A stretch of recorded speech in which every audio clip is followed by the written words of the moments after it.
Today's episode of the Bill Simmons podcast on the Ringer Podcast Network, brought to you as always by our presenting sponsor, ZipRecruiter. You know what's not smart? Heading into the baseball playoffs without an eighth inning guy that anyone in your fan base trusts. You know what else isn't smart? Job sites that overwhelm you with tons of the wrong resumes. Luckily, there's a smart way at ZipRecruiter.com/BS. They find the right people with the right skills for your job. Actively invite them to apply. You get qualified candidates fast. Right now, my listeners can try ZipRecruiter for free at ZipRecruiter.com/BS. That is ZipRecruiter.com/BS. ZipRecruiter, the smartest and savviest way to hire. We are also brought to you by our old friends, our old buddies at Hotel Tonight. They show you top-rated hotels with unsold rooms. They make it easy to book your stay at an amazing rate.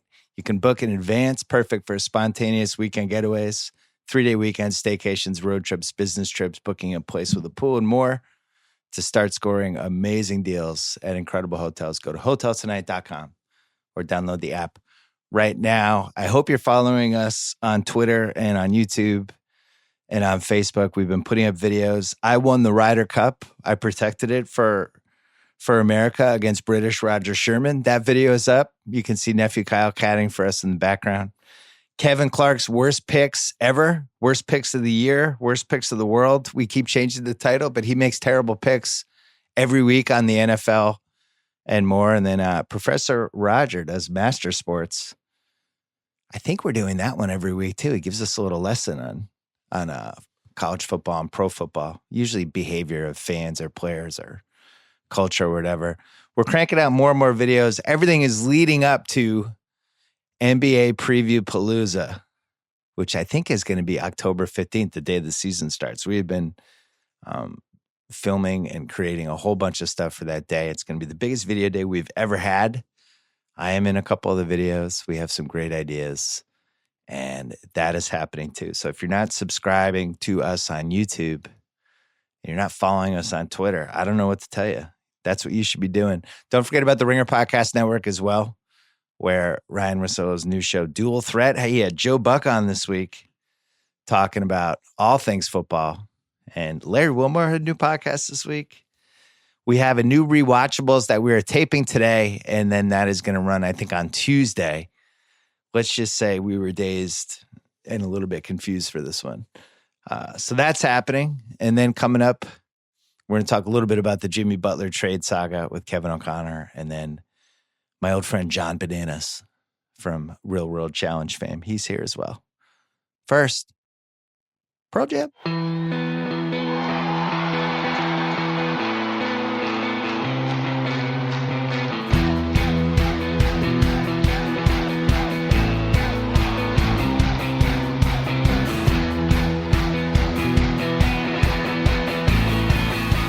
All right, Kevin O'Connor, a.k.a. Kevin Obama, a.k.a. Kevin O' It Up. You're Chris Vernon all of a sudden. Yeah, turning to Chris Vernon. You can hear him on the Ringer NBA show. You can read him on the ringer.com. You can see him on NBA Preview Palooza. That's coming up on October 15th. I was ready to do the emergency trade podcast for Jimmy Butler. I've been on call the last 48 hours. I've been on call mentally. I told nephew Kyle, don't booze as much as you usually do from 4 o'clock on. Try to stay cool. I was sweating last night at the concert I went to. I was thinking, what happens? I might have to bounce, right? I went to my daughter's volleyball game yesterday. I'm like, do I drive all the way over there? And then he gets traded. I have to drive all the way back. Unfortunately, he's not getting traded. And it's just kind of in limbo. And this was a fun one because we didn't expect to have trade talk in mid-September. Usually people are set with their teams. I think the last time this happened was James Harden, which happened basically right before the season in 2012. So I think we're hearing the same things about why this hasn't happened. And there's some fascinating dynamics in here.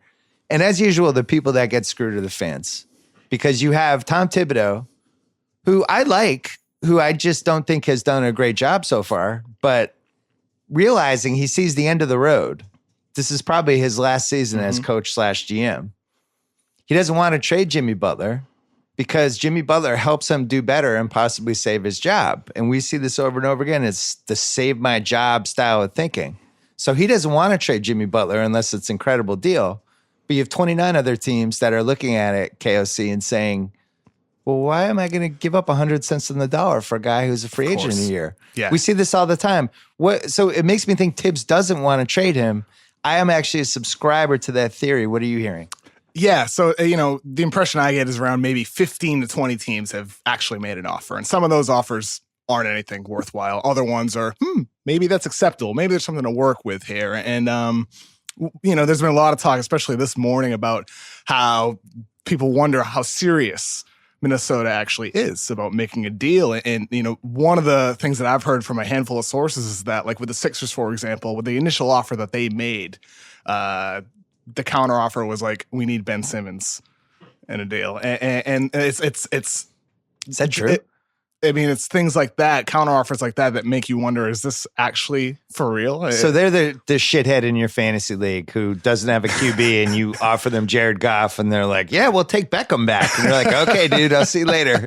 Yeah, it does seem like that, but there's certainly a frustration across the league trying to figure out what the actual price is for Jimmy Butler. It seems to be too significant. And the thing is, though, is the offers that do seem out there. Like on Sunday, there was a lot of noise about Miami. On Monday, there was a lot about Brooklyn. You and I, we were texting about that for a week. I thought he was going to end up in Miami. Me too. I thought it would have been done by now. Seems like that's not happening. No, because I think the difficulty there is finding the third team and the appropriate price for someone to take on the Gorgie Jeng contract. The key with Miami is they are never really going to have the cap space to sign a marquee guy. Yeah. So I always thought they were going to figure this out. Use Whiteside in the deal. Take Dang's contract back. I don't think Minnesota wants Whiteside. I can't really blame him. I would take him though at this point. If I'm getting rid of Dang, would. it's 2 years, not 3. That's the thing. It's like, but then I get Bam Adebayo and I get Justice Winslow in the trade. Yeah. And then at least I but have you also something. get Hassan Whiteside. But only for 2 years. I don't have him for 3 like Dang. Yeah, but that's the I'm thing. losing in this trade no matter what happens. I'm trading Jimmy Butler. Thibodeau has clearly declined some acceptable offers or offers that you can actually work with and negotiate with, but you also can't blame him for saying no to some of the things that are out there. Like I heard the Nets won't even put Karis LeVert on the table. Which, he's Karis LeVert. Yeah, but that's what I'm saying. Can't put him on the table. Sean Marks, he's revolutionized the Nets. He's saved them. Karis LeVert's pretty good. He's fine. Is he ever going to make an All-NBA team? Probably not. Is he ever going to make an All-Star team? Probably not.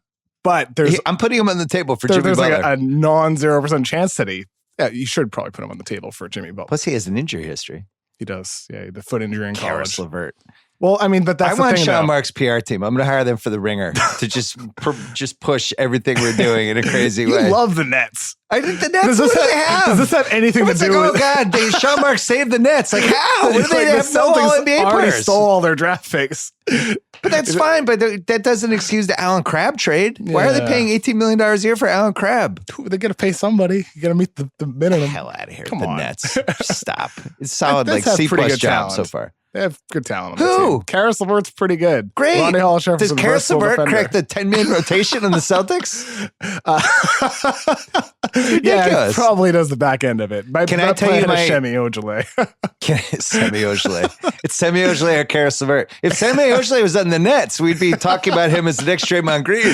Well, all the Brooklyn PR people good. out there. Here's my dream trade that I think makes a lot of sense.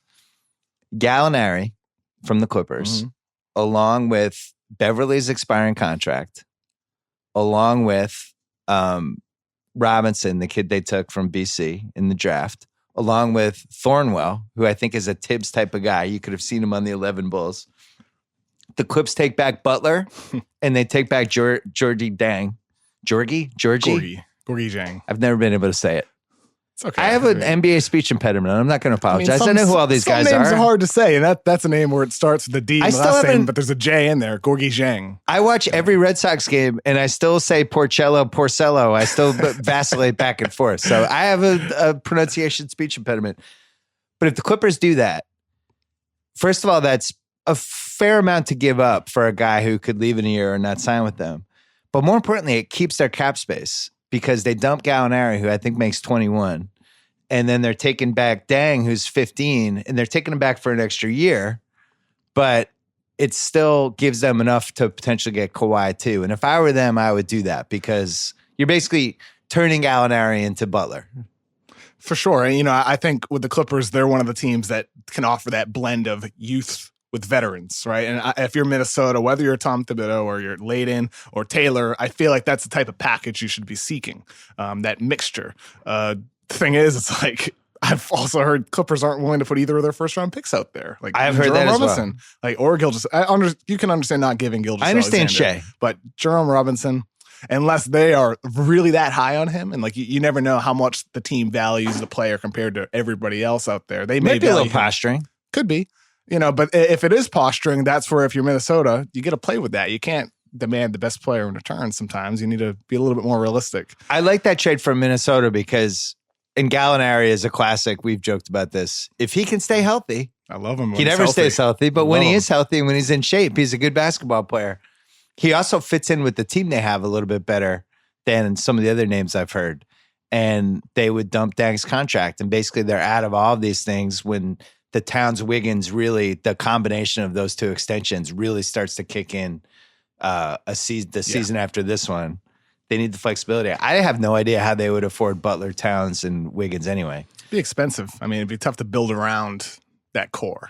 But I think that's the best fake trade that I was on the trade machine for hours and hours and hours just trying to figure out how this could go. The wild card trade that will never happen, but we have to mention it. But I have no info on this. I am just pure trade machine speculation. That's it. I do not. Okay. I just want to make this clear.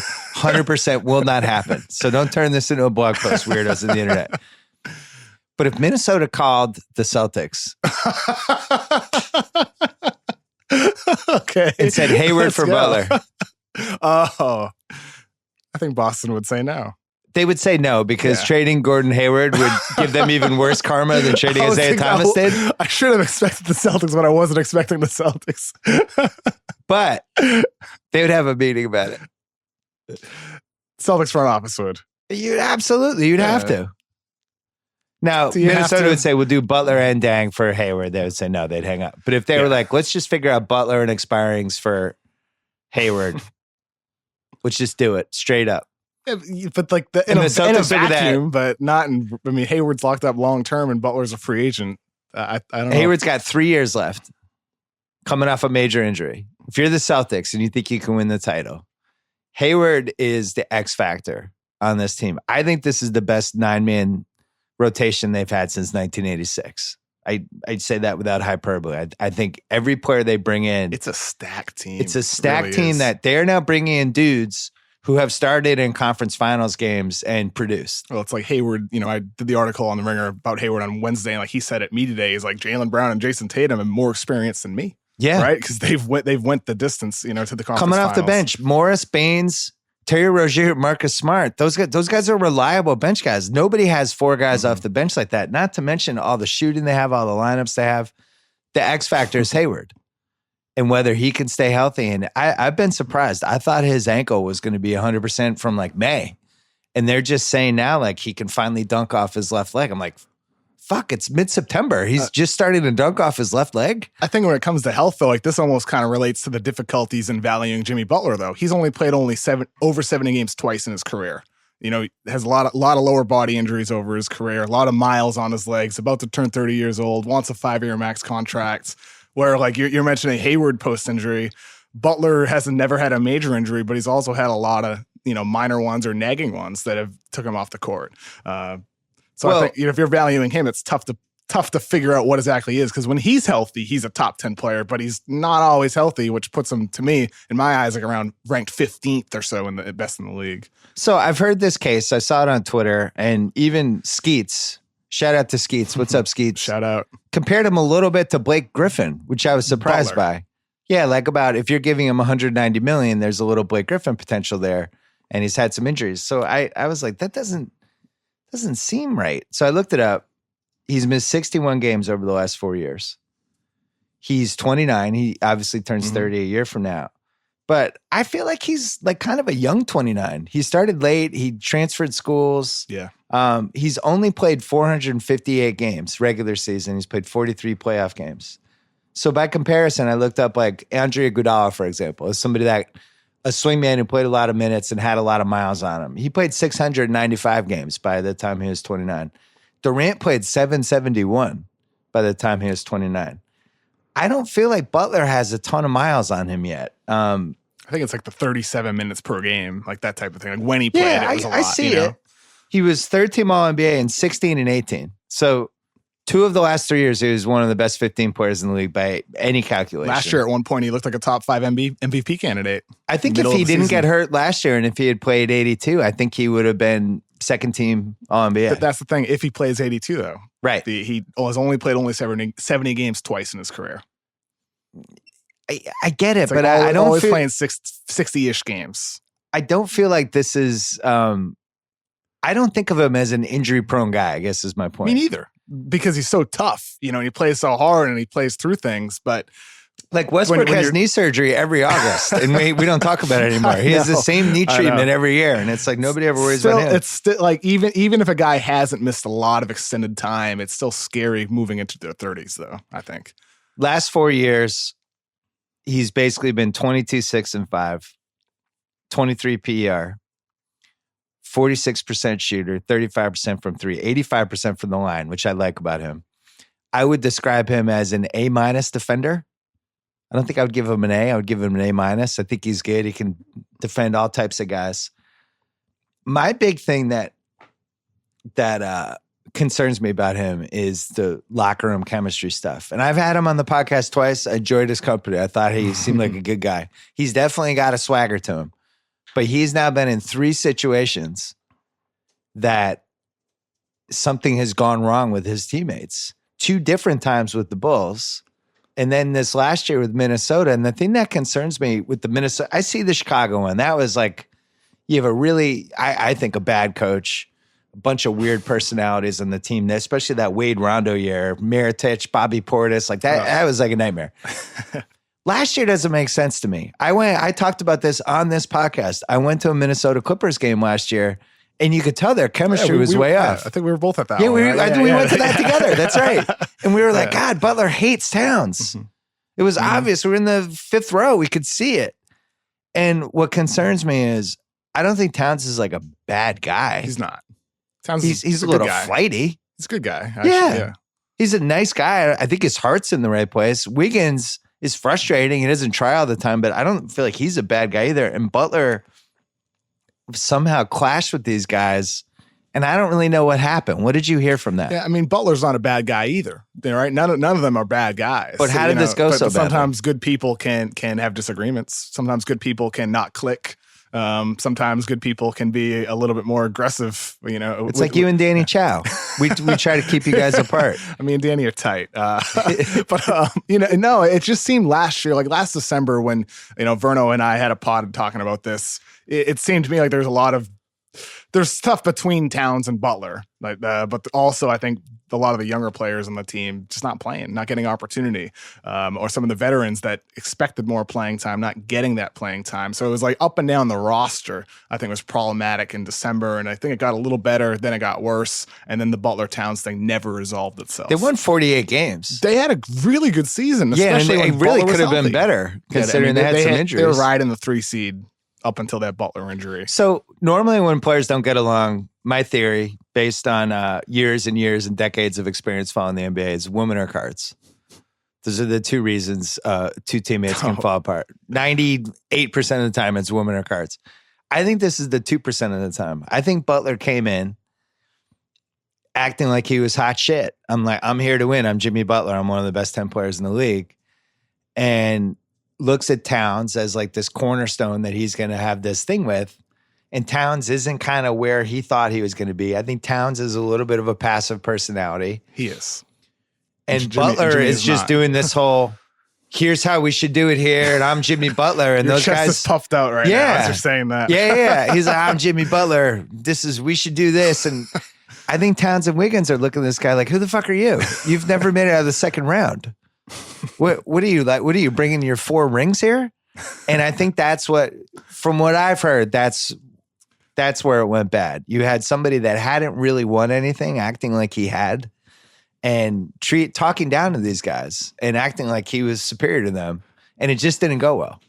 None of it really went well, as we're finding out this past month. None of it has. It finally got put out this week, and I believe it. I don't even think it's a conspiracy theory.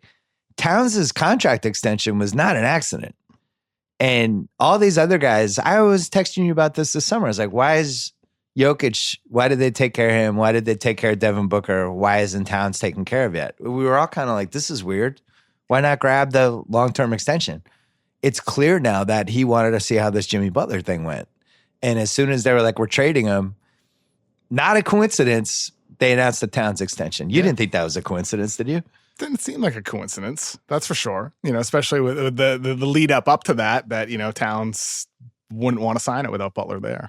Or he wouldn't sign it unless Butler was gone. And granted, Butler's still there at this point, and it seems like we're not close to a resolution that can flip, in a heartbeat, right? If the right offer comes along or if something changes within Minnesota's front office. But when it felt like this was going to be done, like over the weekend when we chatted, it doesn't seem any closer right now, does it? Let's take a quick break, talk about Starbucks Double Shot. It starts with bold Starbucks coffee blended with milk for a smooth, creamy, delicious flavor, enhanced with ginseng, guarana, and B vitamins. Available in 6 delicious flavors: mocha, vanilla, hazelnut, white chocolate, coffee, Mexican, mocha. An energy coffee drink that not only tastes great, it gives you the energy to go from point A to point done. I've been drinking these late afternoon in lieu of actually going to Starbucks and ordering my late afternoon latte. Life's a lot easier. It's just in my fridge. I go grab one. I get a little jolt, wake up a little bit. That's what you have to do. I'm not like Joe House, who gets the Trenta Red Eye with 3 shots of espresso in it. He's a psychopath. This is for normal people. Starbucks Double Shot, energy to do things you actually do. Find it in your local convenience store. Speaking of Joe House, check out Shack House. He has a bunch of, put that up yesterday, right, Kyle? House of Carbs? No, the Shack House. He did do Shack House yesterday as well, yeah. Yeah, he put up House of Carbs and Shack House yesterday, but Shack House has all of his Ryder Cup picks. You know what you can do? Bet on the Ryder Cup. Oh, yeah. And House has been really hot all season. So if you want a little extra, if you can't decide who to root for between your country and Europe, if you're on the fence and you need gambling to push it over the top, check out Shack House. He has all kinds of recommendations in there as well. I haven't decided if he's allowed back on Friday rolling yet, but we'll see. All right, back to the pod. Coming back really quick. The person who is involved in this story, to nobody's surprise, you're young. You don't have the same experience with this human being as some of the older NBA fans do. Glenn Taylor, the Timberwolves owner, kind of secretly one of the biggest disasters we've had as an owner for the last 20 plus years. Presided over the Joe Smith tampering fiasco that ended up costing them multiple first round picks. Kept Kevin McHale in charge for an inordinately long amount of time. Hired, employed, and gave power of basketball attorney basically to David Kahn, who passed Stephen Curry not once but twice and took 2 other point guards right in front of him. Held on to KG way too long. Should have traded him 2 years before he actually did. There was no roadmap for that team to do well with him. The Kevin Love saga, that was handled terribly and then worked out fortuitously because Cleveland got LeBron and was able to flip Wiggins there. But for the most part, has been one of the 3 or 4 worst owners in the league now for 20 plus years. Gives the moon and the stars to Tom Thibodeau. By the way, we'll never see anyone get that again, I don't think. I don't think we'll ever see the coach-GM combo. It's just worked out too badly. It would have to be like the next Popovich-Belichick type of coach to get that responsibility. Goes all in on this guy right as the NBA is changing. And I thought it was a great hire, but now you watch Tibbs these last couple of years, and it's just the league is too different. That whole, the 2013 Pacers could not happen in 2018, and that's kind of where he succeeds. So he's had a lot of time adjusting to that. He keeps bringing in his guys. They give up a lot in that Jimmy Butler trade. I thought that was a good trade for them. But it just, none of it's worked out. And my point is, it always goes back to the owner. Bad ownership leads to bad situations. That is the one thing we learned. The players change, the coaches change, styles change, everything changes in basketball. The one thing that never changes is you're screwed if you have a bad owner. And I think he's a bad owner. I've heard he's a great guy. Great. He's a bad owner. Yeah, you talk to executives, younger executives who, have aspirations, if they want to rise up and, or even veterans as well. But the one thing that people always say is that when it comes to taking that job, you need to have the right owner. in place. If it's not the right owner, like there's going to be the clock's going to be ticking on you the second you take that. And that's true for even with good owners, but with bad ones especially, it's tough to do things that you want to do. It can be a high pressure environment, depending on the type of owner. It all starts from the top with sports organizations. Always. Another team that's been a mess and changed tactics a million times, and is another good team of getting the press ready or getting the press behind them is Phoenix. Sarver's been, I don't know, a really erratic, crazy owner. And I just think if you have a bad owner, you know it. Like the Knicks fans know they have a bad owner. So this little pipe dream now of KD and Kyrie coming there next year. The players read all this stuff. They know. Essentially with KD, maybe it doesn't matter, like someone at that level. I think it does. Ultimately, this is the team that's going to employ him for 4 to 5 years. And you can try to talk yourself into the city and the history and all that stuff, but ultimately you have to deal with James Dolan.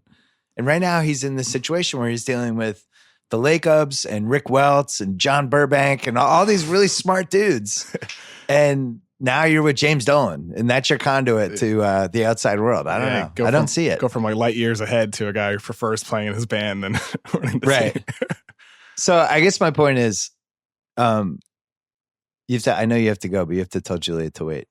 I don't care if you have a 10 o'clock meeting. This is important. I guess my point is, I am not surprised that this is the team embroiled in one of the weirdest situations we've seen, where you have a GM and a coach who clearly don't want to trade somebody. The player who wants to get traded has already packed his bags. And then the owner who's bags, all right. Yeah. And then the owner who's like, yeah, we're trading him. This is unprecedented. I've never seen such a public breach between an owner and a front office, because it's the owner's team. He owns it. Sure. He gets to do whatever the fuck he wants. And with Taylor, there's the stuff, at the owners' meetings over the weekend that he's the guy to talk to. And an executive said to me after that came out, he's like, well, if that's true, who's Taylor leaning on? Like, who are the people who he's talking to about like what the acceptable deals are, what to look for, which, like who are his advisors? McHale. Kim McHale is back. And it turns out that it's Thibodeau and Layden, like, just handed back the responsibility to them. And that hasn't led to anything, though. And that puts Taylor in a tough position because, the front office has a lot of years left on their deal. Thibodeau had a very expensive contract. It's not like you can just fire them today. You have them under control for a long time. And I think you need to work with them, but that's tough because they're not either finding a deal or they're unwilling to find one right now. How does this play out? What's your prediction? I think does the trade happen the next 4 days? I would lean towards yes. It just feels like something needs to happen. I'd be surprised if Butler's a Wolf. What's your prediction? What team? The two teams that there's been the most noise about, Miami and Brooklyn. I think one of them. There's just been the most about them. So that actually makes me think those aren't going to be the teams. So someone out of nowhere. It's usually when there's noise, that usually means the team that wants the noise to exist is floating out the noise. So you Clippers maybe? Because I still think the Clippers make the most sense on paper. That's for sure. We know he has a place here. We know he loves LA. Yeah, exactly. Why do you think the Lakers didn't get involved yet? I think it's worth keeping cap space. There's guys I'd rather have in free agency than Jimmy Butler. I'd rather just bank on that. I can't decide if Jimmy Butler is overrated or underrated. I actually think he might be underrated. I think he's overrated. You think he's overrated? I think just because of the injury history. Yes, I think that's a factor. Like availability, the off court stuff. Butler's, like you just mentioned, but good guy. But some of the concerns with how it's gone in the past situations, I think all of that needs to be factored in more than just on court performance when the guy's healthy. Availability matters a lot. I care less. He's awesome. He's like fifth. I'd have him like 15th best player. I care. Loaded. Well, and there's 30 teams, so that's important. I care less about the injury history and much more about the locker room stuff. That would be my biggest hesitation. Like if the Celtics traded for him right now, I would be like, "Fuck, we have great chemistry." Yeah. Is this guy going to be happy? I think enough has happened, fair or unfair to him. That you just have to question, like, why is he repeatedly in an unhappy situation? I don't understand it. Is it just bad luck 3 times in a row? Or does he Could have be. some blame to it? Or is it somebody that he's got to be in the perfect situation? I was thinking that Houston would have been the most fascinating chemistry experiment. Putting him with Harden and Chris Paul and Carmelo. You love that situation, don't you? Well, if any of those four guys are unhappy, that could go sideways pretty fast. Are you selling Rocket stock? I'm buying. If you're selling, I'm buying it. You're buying my Rocket stock. I mean, look, I don't think the Rockets are going to be as good as last year, but I'm buying. I still think they're going to be a really, really good team. Any stock you're buying a lot of right now? I don't want to step on Preview Palooza. In terms of like, I feel like the Spurs and Lakers, like when you're looking at over-unders, I think both of them, I'd be hammering the over on both of them. I feel the way about the Celts too. They were, 58.5, I think? How is it not 60? It should be 62 or something like that. The East sucks. Yeah, the East sucks, and that team is loaded. I think Atlanta under is interesting too, because last year Coach Bud was just in FU mode trying to win games. And this year everyone's on the same page and that team wants to stink. They openly want to be bad. Bucks are interesting too. I think I don't know what to make of them. What are they, 44, 45? Something like that. Because Budenholzer has always run a lot of pick and roll, whereas Milwaukee never has. And I wonder now, seeing Giannis Antetokounmpo in a situation where he'll be running more pick and roll could be pretty fascinating. He could elevate his play in Budenholzer's system. I think they're the X factor I think Philly's going to be worse. I just don't think their bench is as good, and they need a lot of health from Simmons and Embiid. I think they need 150 games from those guys to hit 50 wins or beyond.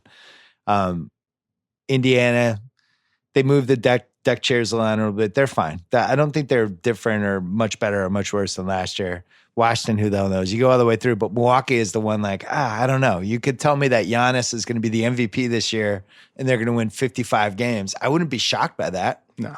If he just had one of those LeBron in 2009 type of jumps. Budenholzer could unleash him. And it felt like one of those things where last year it never felt like they were using him correctly and that he was in the mix the right way. So anyway, we have a lot of time to talk about this stuff. Yes. KOC, did you figure out a name for your Tuesday pod yet? We're working on it, Bill. It's not going to be Blow It Up? I don't really love the Blow It Up name for the pod. I just love Vernon saying screaming blow it up at the start of every pod. Just both of us just What's shouting the leader at each in the other. clubhouse right now? There is no leader at the moment. Double dribble? It's on the list. I don't love it. You're so freaking picky. I know. We should be picky. It's like you're picky when you're naming anything. Well, can you fucking come up with a name? We need to do the art for it. Jesus. Yeah, it's true. You're not like some band coming up with the title for a new album. We're not naming our children here. Nah, just come up with a name. Your name's Kevin O'Connor and his name's Chris Vernon. This isn't hard. I mean, we did say Chris and Kev or. So you're out on KOC now? I mean, I like KOC. I just don't love it in the title. What do you think, Kyle? I think you're allowed to have separate personas. Like KOC's talking, shit is getting real. Kevin I O'Connor's talking. I like Kev. Kev? You sound like you. You lost me on Kev. You should be wearing on a the fucking hat Disney right Channel. Yeah, like Rocket Power shit. You're like Jesse's new friend in band camp. Oh, Kev's here. He's wearing his hat backwards. That's a good Rocket Power. Yeah. All right. Well, I look forward to reading you as the preseason goes along. Definitely. And when Jimmy Butler gets excited. traded, I'm sure we'll have you out again. Thank you. Thank you, Bill. Hey, we've been doing football picks every week on Fridays on the BS podcast. People ask me for advice or they want to hear what I say and then they like to go the other way. The truth is I don't always know who's going to win, but if you think you know, you got to check out MyBookie. It's your best bet this season. They've been in business for years. Great reviews online. Their mobile site, easy to use. In-game live betting, they have that. They have the most rewarding player perks in the business. And for you fantasy guys out there, you can even bet the over-under on how many fantasy points a player will score each game. Lay down some cash, win big today. You win.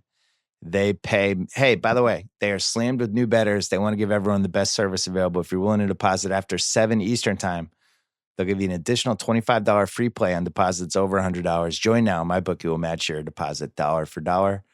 Use the promo code Bill Simmons when creating your account to claim up to $1,000 in free play. That is MyBookie. Don't forget to use the promo code Bill Simmons when creating your account to claim the bonus. You play, you win, you get paid. All right, John Bananas is here. In the flesh and blood. It's been a while. It's been too long. And this is not my doing. For everyone who wants to know. What do you mean you're doing? I get tweets all the time. When are you going to go back on the ringer? And I'm like, guys, I text Bill on a daily basis ad nauseum. and he never. There was a couple of times. times. No, that's not true. I text you back. The timing hasn't worked out a couple of times, but now it's worked out. The story now you have a life. new NBC show? Yeah. When's that start? Don't try and get off topic, man. Come on. When does it start? If you were a girl, I would have deleted your number a long time ago. I'm not a girl, though. That's why you didn't. You're my best friend. When does it start? It starts Saturday night after SNL. Okay, great. Yeah, great time slot. What's the title? It's called First Look. First Look is essentially a combination of a travel show and an experiential show. So essentially what every segment is, if it's not the travel segments, which are cool, I've been to the south of France where we did a whole profile on everything France. Gerard Bertrand, who's this huge, he's essentially the Pablo Escobar of wines in France. Did a whole profile on him, his jazz festival. Went to Alaska, which is actually going to be the season premiere this Saturday. Spent 7 days in Alaska. Went to Seward, Alaska, Homer, Alaska, Cooper Landing. And then you vote the natives off? What happens? Exactly. I go Three there. People have to leave the town? Once I get there, they realize why they don't like the lower 48 as they refer to it. And I'm essentially why. And then when we're not doing the travel episodes, we're doing the experiential segments, which are each episode is a theme and it's putting me in situations, circumstances that most people have never seen or never heard of. Yesterday, I was in a thing called Wasteland Weekend, which is Mad Max meets Burning Man. I've sumo wrestled a 600-pound sumo wrestler. I danced. I made the LA Rams cheerleading squad. I was a stripper pole dancer last week. And the list goes on and on, man. It's any wacky, idea you can come up with, the producers probably already have, and they're putting me in that circumstance. I did, I worked out with Travis Kelce, the Pouncey brothers, Mark Ingram, in this training facility in Florida. Got my ass handed to me, obviously. I sent you the clip. I don't know if you watched it. I don't know if I watched it. Probably not. It's all right. I get it. You're a busy guy, man. I've supported the Banana. I was like the first one to support the franchise. I know. I was with you. Bill, you're the man. What Real World season was that? Key West. 17. How many years ago was that? 12. God, it feels like 100. It does. To you. How many challenges have you done? Talk to my therapist. She knows. 17 seasons. 17 challenges, 12 years on reality television. No signs of stopping. So people always ask me, what are your favorite TV shows? What are you watching lately? Mm-hmm. And I'll be like, I like Succession and The Challenge. And they don't know what to do. I'm like, I fucking love The Challenge. I'm not going to apologize. A lot of people like The Challenge, though. It rates really well. What's funny is Jimmy Fallon got the exact same reaction before I did his show. He had, who did he have on? Millie Bobby Brown. And then the next day he had Jerry Seinfeld on. And The Challenge came up as topics of conversation with both of them. Seinfeld literally asked him. He asked him on the show. He goes, I don't have a show. Do you have a show? And he goes, yeah, I love The Challenge on MTV. And Seinfeld literally looked at him like, the what? What's going on? Same with Millie Bobby Brown. It was funny. After Stranger Things 2 came out, she was like, he literally he has a guest on that he's talking to, has not seen her show yet, but goes, but I love The Challenge. I'm obsessed with it. I watch every episode. So it's pretty cool, man. And I think, guys like you, watching The Challenge and giving it props, it just gives it, so much more credibility than sometimes I believe it deserves. Well, I was worried that The Challenge would survive because the feeder system was the Real World. I know. That was the minors to the Challenge being the majors. And the Real World, for a variety of reasons, is kind of hit the end, I feel like. Is it over? Has it been canceled? They're actually rebooting it soon. They're doing a Real World reboot. I know. It's tough. It's going to be tough. They got to get away from the gimmicks. If they get away from the gimmicks and just go back to what made the Real World awesome, which was 7, 20-somethings, attractive, different walks of life, but not from opposite ends of the universe, hanging out, hooking up, drinking. Like, that's what made the show great. It shouldn't It shouldn't be 7 people who all probably have a sexually transmitted disease getting together. And this is going to be the highlight of their lives, just being on the show. So in the old days, some of the people actually had stuff going on. Yeah. And this was like a stop to wherever they were going next. And somehow that shifted. I think they blew it. I think a lot of it, I can't put it all on just the Real World. I think a lot of it has to do with just the culture these days. And I think it has to do with the oversaturation of reality television. When I started, it was us and Survivor. We're the only games in town. Yeah. 2 reality shows. So it was like, and now it's the point where there's a reality show about everything.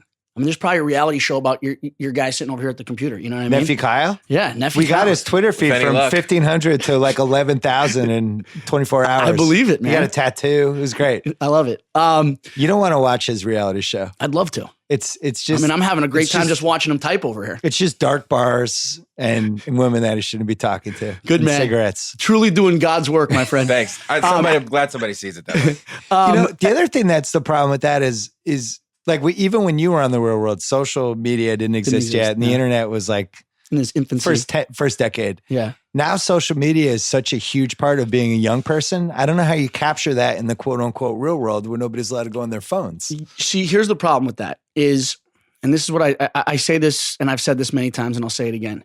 The problem with the challenge and what's happened is the challenge has gone from the old school gritty guys, which back when the Derricks, the CTs, the Brads, the Darrells. Derek's one of my all-timers. Love Derek. Shout out to D. Darrell. Wes, Mark Long, Kenny, Evan. Like these guys, it was like they were cut from a different cloth. And we went and we competed and we were there for the love of the game. Yeah. This is before the social media world existed. Now I feel like cast members are going simply for followers or simply to create an image or a brand or a name.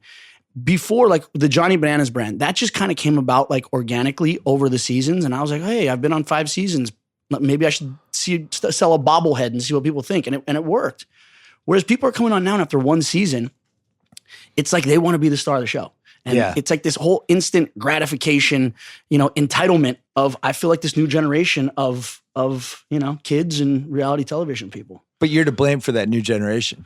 Listen. The blood is on your hands. Sort of, but they haven't exactly followed in my footsteps. If you see the way I came into the show, it was like I came into a house of monsters. And I was like, I don't want to take them out. I want to assimilate into them. Yeah. Now I want a storyline that we go after bananas. That's the trend now on the challenge. Though. You're going to get on the show if you do that. But it's lame, dude. It's like, be you, don't be me. Like create your own story. I didn't create the Johnny Bananas brand by going after other cast members. It happened. We went against each other, but it wasn't like I'm going to ride this guy's coattails and make a storyline simply based off the fact that me and him are going at it. It reminds me of World Series of Poker when it took off and the best guys were in the World Series of Poker. And then these people would just be at the tables being like, I'm going all in. I want to be the one that brings down Daniel Negreanu. And then sometimes they actually would.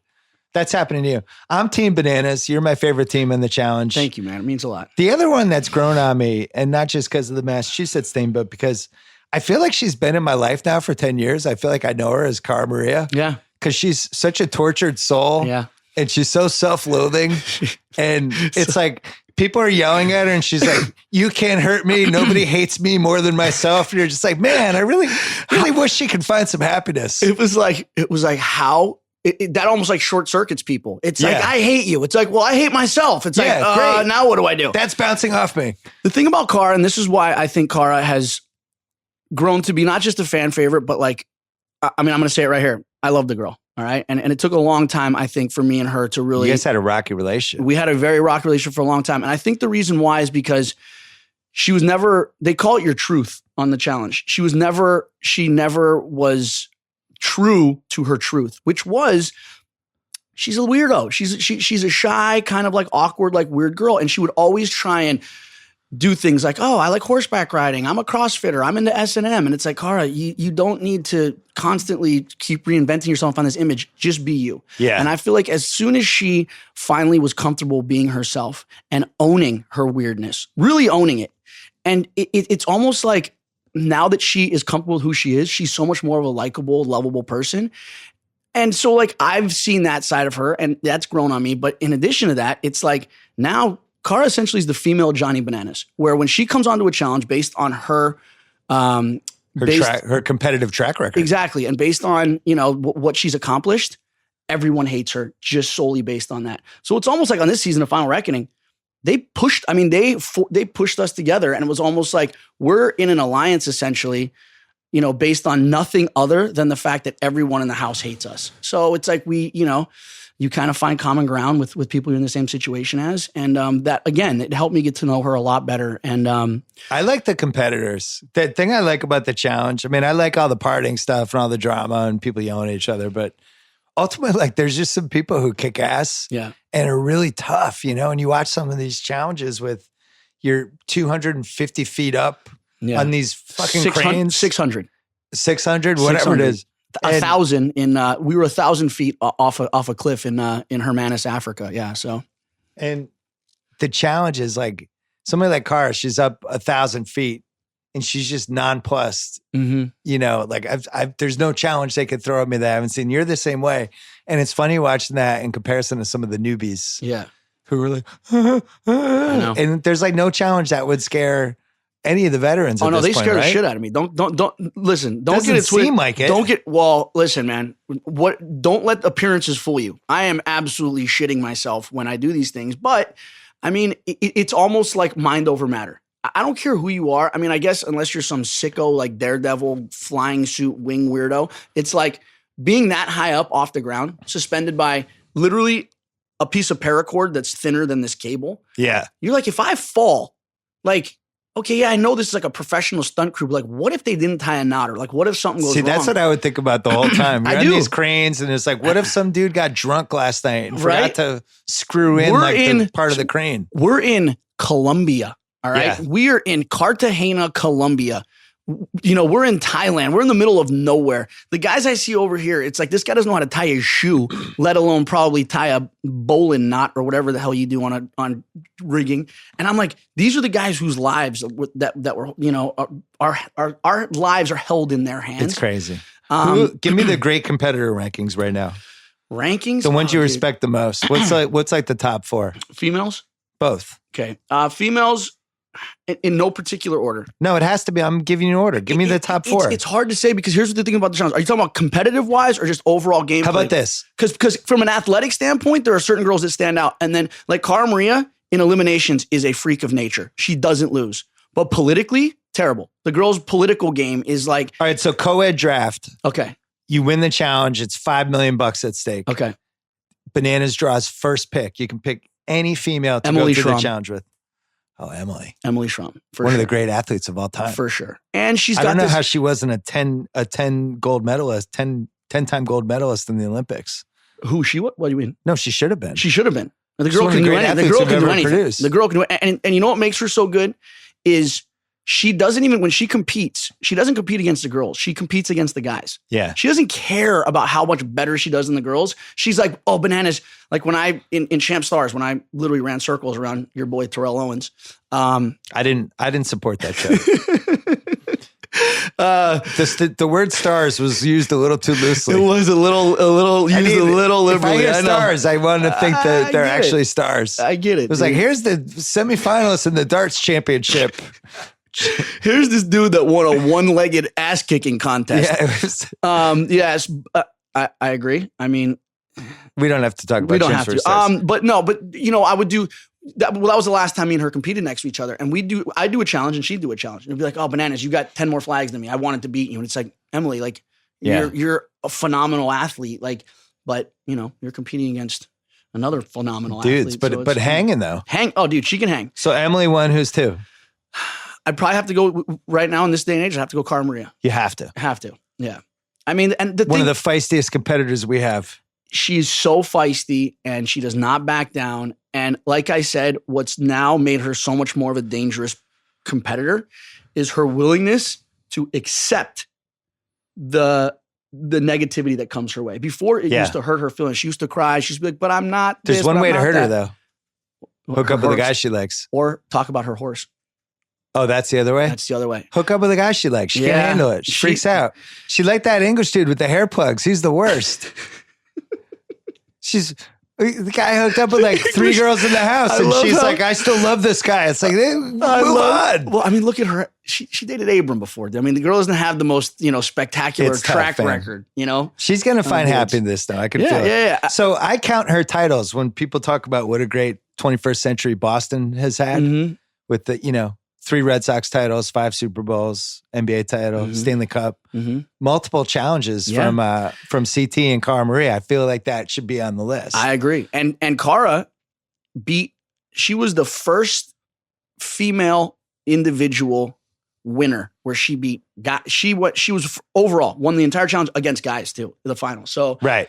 And that's the thing. Impressive. That's the thing about her, man. Her political game is god awful. Like she literally could not, she couldn't sell a cup of water to a guy that's been, she couldn't give a cup of water away to a guy that's been, dying of thirst in the desert for a month. But when it comes to the eliminations, which she finds herself in often, which is a result of her lack of politics, she wins, and then when she makes it to a final, she wins. And she just finds a way, dude, to just grind it out, man, and just make it there. And she's as gritty as they get. Is there another one up there or just those two? Laurel. Yeah, Laurel brings some baggage, though. She does, but that's what makes the challenge amazing, dude. It's the baggage. You got to manage the baggage, though. You do. Cara Maria is easy. Laurel actually flip out and start screaming at somebody. Laurel's cause her a whole own riot in the house. Laurel's her own worst enemy. I think a lot of really good athletes or really good competitors, it's like that psycho factor, that switch that they flip is what makes them great. Yeah. You know what I mean? Yeah. So same exercise, but with dudes. You can pick any male partner, $5 million on the line for a challenge. You have first pick. Who's your pick? CT. Yeah. 100%. What am I getting? Am I getting the new dad who ate a ton of macaroni and cheese from off his kid's little thing, CT, or am I getting I actually care about my body? You want to know what's crazy about CT? It doesn't matter. Doesn't matter. He's such a freak of nature. The guy competes as well at 250 pounds out of shape as he did at 220 pounds. He's like Shaquille O'Neal. It's like when Shaquille O'Neal didn't show up in shape for Laker seasons. We've done challenges, all right? And I'm a nimble dude. I'm light on my feet. We've done challenges where I had trouble. There was this one, I'll never forget it. We had to sit on this little tiny bench, kind of just pushed forward. I mean, the bench was probably 6 inches wide. CT's ass is about 6 feet wide. And somehow he managed to sit his ass on this thing, suspended over the water, and did as well as I did. We had to do this thing where we had to jump on these bells, suspended 35 feet over the water. You literally had 3 inches to jump 6 feet and get your toes on this little 3-inch little tiny lip, and he managed to do it. His political game is unbelievable. I mean, he's obviously one of the most, convincing. He's calmed down over the years. He's calmed down a lot, but I mean, he's still just as dangerous as he's always been, which is nobody fucks with him. No, that's how you know. It's like that. Nobody. There's no new person who just comes in and I'm going to take a run at CT. No, never. It's not like me. It's like, oh, let's go after Bananas. Everyone comes in. That's like, let's go after him. It's like CT. It's like, nah, we'll leave that guy alone. I don't blame him. CT, I'd have to say, overall, just based on, the guy's body of work. He drew the short straw in the last challenge. He did. I didn't like no pun intended. The partners thing. It's just rough, man. As soon as he got Veronica, I was like, oh, man. I want CT in the show for more than 4 episodes. I know. Who's number 2? Number 2, I would have to go with probably either, I'd say close to would be either Darrell or Derek. They both bring different things to the table, obviously, but they both play a very similar game and they like to stay out of the drama and fly under the radar. But when push comes to shove, I mean, they're both of those guys. You were in the room, right? I was standing right there. I helped pull them off. We were 3 inches away from it when this went down, and Brad was kind of asking for it big time. Yeah. He'll even say to this day, he threw the sorriest tie kick at Darrell you've ever seen. He was hammered in a pair of dad socks, which was the best part. And dude, yeah, it was something that I think he to this day regrets. Well, especially because it was videotaped by cameramen. It's something you'll never get away from. Yeah, you don't want to be the drunk out of your mind going after Darrell. No. Is never a good plan. No, the Golden Gloves boxer, dude. Yeah, no thanks. Let's talk about Belvedere. Produced in one of the world's longest running distilleries, Belvedere Vodka, the world's finest all-natural vodka, crafted by a collective of master distillers. Belvedere is made with non-GMO Polish rye, pure water, no additives, recognized for quality. Named the ISC World Vodka Producer of the Year in 2015, 2016, 2017. Its unparalleled quality reminds me of a run that my favorite basketball player of all time, the legend Larry Bird, had in the 80s when he won the NBA MVP award 3 years in a row. 84, 85, 86. Also won 2 MVP final awards, 84, 86, and titles in those years as well. Weirdly, 87 was his best season. There you go. Great run. Bird and the Celtics of that era played a brand of basketball that was of the utmost quality, just like Belvedere Vodka. Enjoy a delicious cocktail with Belvedere Vodka today. Remember to always drink responsibly. Is there more sex or less sex than we see on TV in this show? Or right around the same? So here's what'll happen. With the Brad and Brittany situation, say on Vendettas, the two of them literally fucked more than 2 rabbits that were stuck in a cage together for a month. Like it was to the point where people were just like, all right, now this is just getting egregious. You know what I mean? So with something like that, they're going to show like the first or second time they hook up, but they're not going to show every single time. Yeah.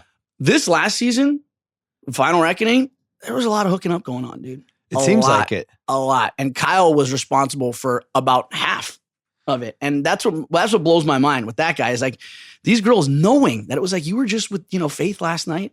I mean, not that Ashley has any semblance of, self-respect, but you'd think. Oh, come on. I will say this about Ashley. Good competitor. Good competitor, sort of. She threatens to quit all the time and does. But I will say this about Ashley. She's like Paula, where she doesn't apologize for who she is. She's unapologetically her. And I got to say, that's refreshing because a lot of these girls will do dumb shit, hook up, make bad decisions, wake up next day and be like, it wasn't me. I didn't do it. Ashley's like, yeah, I did it. So what? And I think that's kind of a, Did Tony take it personally that he's kind of the Will Chamberlain of bad hookup decisions, and then Kyle comes in and is hooking up with everyone, including the camera crew? Like, what is Tony? Tony looks at that. It must be like, wow. It's like Will scored 100, then somebody comes in and scores 150. Yeah, dude. Yeah. I mean, Kyle just walks around with a giant boner. He's fucking knocking over cups all day. It's like, it's like. I mean, he literally is, he's an absolute savage human being. Unapologetic about it. Totally unapologetic. Just enjoys having sex. But you know what's funny is, and this, I've heard this from all of the UK kids, Kaylee, Melissa, Kyle, Joss. It's like, they're like, you guys make such a big deal about hooking up on TV. In the UK, the shit that they get away with. Oh, yeah. You want to talk about all that stuff? Scandalous, dude? Yeah.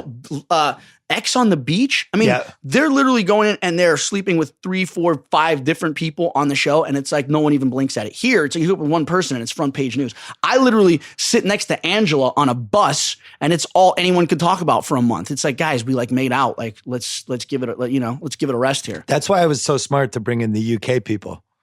For what? On the challenge. To just they just ratcheted it up, man. Yeah, the emphasis on the ratchet. Yeah. They really brought it to another level. Well, you came in single to the last challenge for the first time in a long time. Last 2, yeah. Yeah. I never liked I always liked the unattached bananas in the Thank challenge. you, man. I do too. It's just more fun. It's less fun when you basically are like in one of those Richard Dreyfuss shark cages and all the sharks are swimming around. You can't get out of the cage. It's a double-edged sword. And here's why. Being in a relationship going on the challenge, it literally, and if you're faithful, which I was, it completely removes a very messy, difficult part of the challenge, which is hooking up. And also political hookups. Exactly. You don't know if somebody likes you because they like you or they like you because they want to get attached. I don't really care. I'm like, use me, abuse me. Just please. I'm right here. Get me an Uber home. I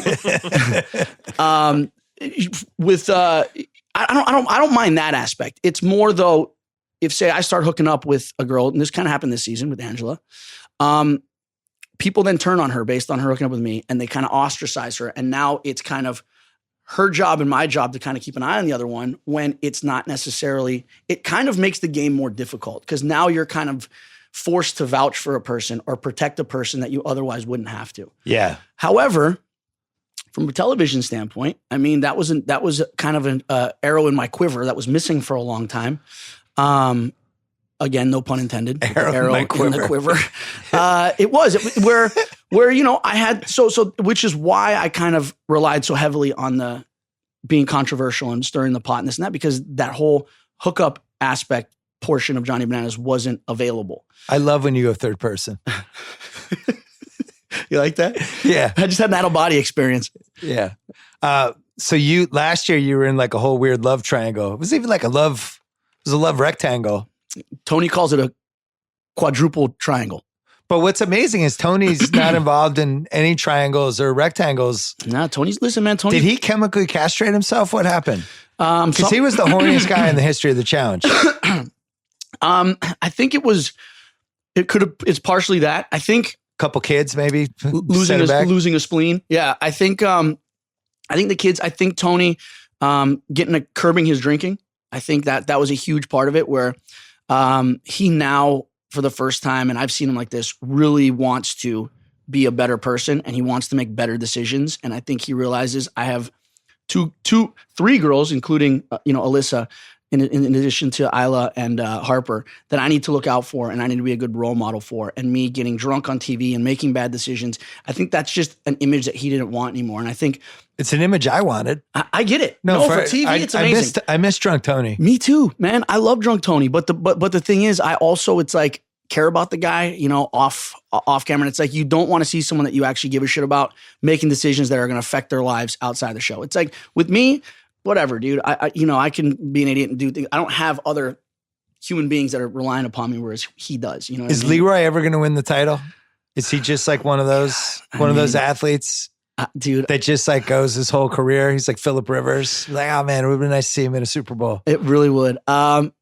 Listen, dude, the guy makes it to finals, man. You know what I mean? He makes it, and I think it's just never happened.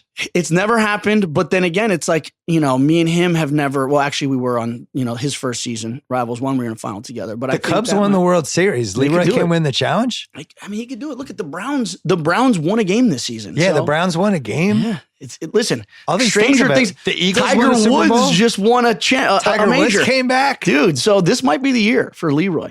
Yeah. Well, he's out of this challenge, but the next one he'll be in, right? Possibly. We'll see. Is he still your best friend?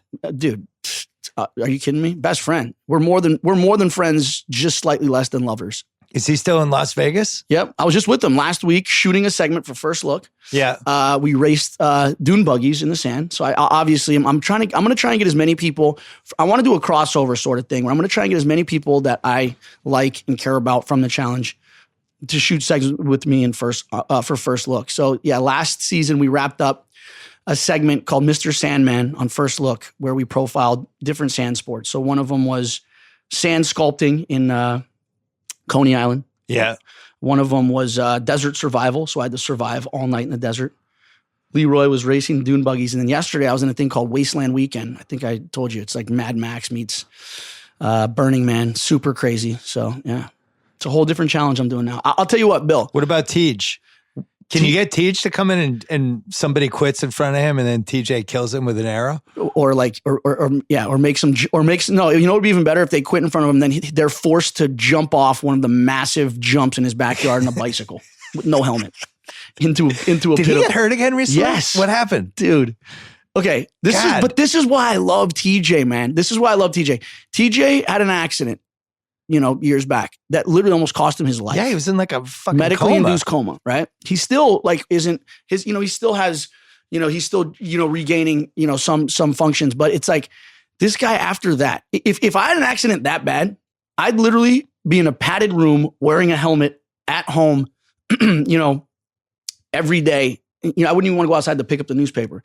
TJ, on the other hand, is in his backyard, 41 years old, still flying off these massive jumps. So yeah, he didn't stick his landing, cut up his knee pretty bad. And actually the worst part of the injury was he took the edge of the handlebars to his forehead. So it gashed his forehead open. Luckily he didn't, you know, bang his head on the ground. Luckily there was no, you know, cognitive or brain damage. But it's like, what I love about that guy is, dude, no matter how old that guy gets, no matter, you know, what he goes through, you can't stop the competitor in that guy, and he'll just always be out there competing and kicking ass, dude. I love him for it, man. And judging quitters. But that's what you love about him. It's like on the challenge, it's almost like there's this saying, I think it was Mark Wahlberg actually said, he goes, I'll never take training advice from someone who's in worse shape than me. And it's like with TJ, it's almost like I would never listen to someone or take advice from someone or take motivation from someone who, as a host or someone on the show, you know, that wouldn't be willing to do the same thing that I am or hasn't done the same thing. And it's almost like with TJ, he's done so much more death-defying shit than we have and more dangerous, more crazy shit. It's like, that's why it's like more than anything, I almost feel like TJ in a way is like, I want to please my father. You know what I mean? Where it's like, yeah. I want TJ to be impressed. When I do something and TJ's like, good job, daps me up, like keep going. Like great challenge. You guys really competed out there. That means more to me than like anything else, dude. So it's like, absolutely, man. I mean, coming from him, it carries a lot more weight than it does just coming from, you know. What's the PED situation on the challenge these days? I mean, dude, at this point, it should just be like, they should hand out syringes at the front door. You know what I mean? It's unbelievable. I mean, dude, over the last couple seasons, not to name names, but they've literally in front of us confiscated. Please don't name names. They've literally confiscated, I mean, everything you could imagine, dude. Yeah. And it's funny because some of the guys now are just open about talking about it all day long. The cycles they go on for $1 million. when they're like, on, why when they're wouldn't off. You can see though, I mean, if you watch very close in the episodes, you'll notice the guys who day one come in and they look like, an ice sculpture. And then 2 weeks later, they look like a deflated balloon. I mean, that's it's generally a pretty good idea of who's on the sauce. Wouldn't that hurt your challenge? Absolutely. Like you would get worse as it goes along, right? Here's the problem. And this is what a lot of people don't understand. Competitors, even guys who've been on the challenge for a long time, is it's not necessary. The strength, the heavyweight strength, I'm going to man in the sand, beat you to the ground aspect is such a small part of the show. It's like 1 out of every 5 challenges. Dude, more than that, 1 out of every 10. The one this week, they was like people had to run on treadmills going different ways. So these guys come in and they're jacked. It's like they can't reach around to wipe their own ass. And it's like, oh yeah, today you're going to be balancing on a beam or running across a moving log or dangling from your balls. And it's like, it's not going to help you. The dangling from the balls challenge was one of the best ones ever. Bro, and that's what I'm saying. The guys that weighed more, it was more painful for them. Yeah. You want to be light on a challenge like that. The less weight you have hanging from your balls, the better. Yeah. They always find a way to torture somebody's balls in the challenge. As difficult as the challenge has been and everything that I've accomplished, it's like this first look is like the challenge now for me has been doing what comes so naturally to you. And that is being a host. Yeah. Having conversations. Being a point guard. Being a point guard, dude. Having conversations. Being interested and not interesting. Yeah. It's been really difficult for me. And it's because on the challenge and on reality TV, it's all about dominating conversations, getting as many sound bites in as you can, everything being a punchline. Being a character. Whereas on First Look, it's completely different. They're like, listen, here's the flow of the conversation we want. Here's the questions we want you to hit. Ask a question and let them talk as long as you want. And, you don't have to, everything doesn't have to be a punchline. It's okay to be vulnerable and to open up and to be sensitive. Where on the challenge, the second you open up and you're vulnerable, man, you're dead. And in addition to that, every shoot that I do for First Look, every day is something different. I go from the NFL to, into a haunted house in Miami.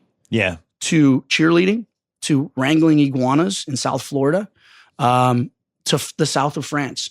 I go from hanging out with, guys who spend their lives literally catching iguanas on fishing poles to going to the south of France and sitting at the same table as the CEO of Emirates Airline, the CEO of Southern Wine and Spirits, and the biggest wine producer in France, and like the bougiest people on the planet.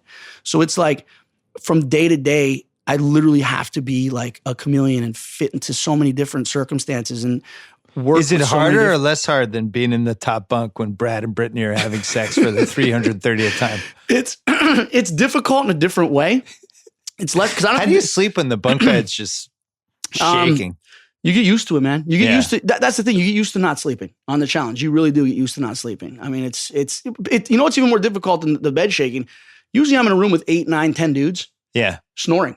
You got guys, each one of them, it's like a chorus, dude. I have to put in like earplugs, eye masks. Like, dude, I have to do like I look like a helicopter pilot. I got earplugs and earphones over that to try and sleep. How many roommates are in the bed? It depends. So this last could be like 4? Last season we had 2, 4, 6, 8, 10 people in our bedroom. All guys. Oh my God. It's like Grand Central Station.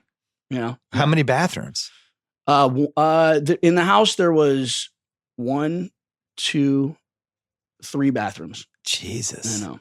So for like you 25 never get a people? I think I got 1 hot shower the entire 30. 1 hot shower the entire time I was there. Are you retired from the challenge now? Absolutely not. So you can do this First Look show and do the challenge. So NBC is nice enough to work around the challenge schedule. So essentially, whenever I'm filming the challenge, they shut down. And as soon as I'm done, I mean, dude, I got back from Final Reckoning.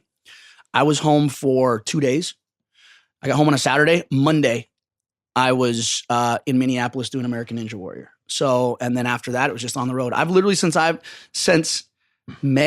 end of May, I've been home for a total of about 12 days. I've been on the road filming every day for First Look since then, pretty much. Very important question. Karmically, I don't know if you win the challenge again ever because of what you did. Mm-hmm. You haven't won since. Is it karma though? See, and I think it might be karma. All I know is it might be. You won a lot of challenges. Yep. You were the MJ of the challenge. Mm-hmm.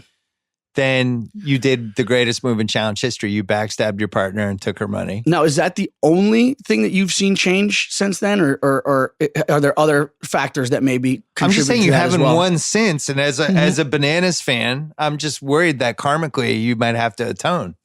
You might have to atone with her on the show. The road. What was her name? Sarah? Sarah. What was her name Are again? you talking to her? She still hates you? Yeah, she still hates me. You took like $500,000 away from her. $275. $275? But who's counting? 275 is not chump change. It's nothing to poo-poo about. After taxes, it's only one. It was great. Something. You had to do it. Had to. From a production standpoint, I had to. Like, what do you want me to do? Not do the greatest move in challenge history? She's never coming on again. No. She's done with the whole universe. I think that ended her. No, she still does her Botox Candy podcast, but other than that, is that what it's called? Yep, should be. So you guys haven't made up? No. Listen, man. She says what she says on social media. Sometimes I'm not even gonna gratify it with a response. As far as I was concerned, listen. She took the first shot. I took the second shot. We're even, man. I mean, let's just leave it at that. But going back to the karmic aspect. Winning number 6, put me in a category where it went from, we don't necessarily like what this guy's done, to this guy's never going to win again. I'm the only person that walks into a house. Well, now Kara's kind of in the same boat and she gets where I'm coming from, where I walk in day one and it's me against the entire house. It's like being the New England Patriots after an undefeated season, winning the Super Bowl, coming into the next season where every team you get their best shot. Yeah. And that's kind of where I'm at now, is based on what I've accomplished, based on how good I am at the game, based on the amount of wins I've had and whatever, the notoriety I've gained. I come in every season and everybody, if there's one thing they can agree on, it's let's get Bananas the fuck out of here. And that's how it's been the last few seasons. Play. It's a smart play. But what I'm saying is it's not, I don't believe in karma, dude. I like to believe that I determine my own fate. I think me not winning is more a product of what I've accomplished and the fact that people, even my own friends, all right, even people who I consider my friends, don't want to see me win. Last season, me and Tony were like thicker than thieves, right? I consider this guy my best. He even stabs me. It's like if someone like Tony that I've literally like looked out for as a brother. You know what I mean? And as in some ways, like, as a younger brother, and really like helped the guy through the game, did everything I could pretty much to help the guy through. You batted his boners down with a paddle so he didn't have sex with somebody. Took him out of sticky situations. You know what I mean? If someone like that is going to turn on me. It reminded me of Scarface when Manny started sleeping with Tony's sister. Yeah. And Tony found out. Yeah. And it was like, really, Manny? Yeah. You're going to betray Tony? I know. That's how I felt about Tony and Bananas. I mean, Leroy would have never done that. Never. I judge all challenge friendships by you and Leroy. Me and Leroy are. You'd never do it. There never has been and never will be a friendship as strong as mine and his, and that's on and off the screen. But going back to what I was saying was, I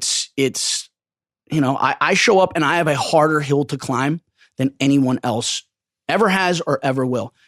I wouldn't change that for the world, though. You know what I mean? It's not like I'd go back and be like, man, I wish I was less successful so people didn't come at me it makes the game harder for me, but it makes it that much more entertaining because it's like these people are helping me out by talking about me ad nauseum. Yeah. By forming these alliances, and every new guy wanted to take out Bananas. It's like I'm, the most talked about guy in the house without even doing anything, just by nature of me showing up.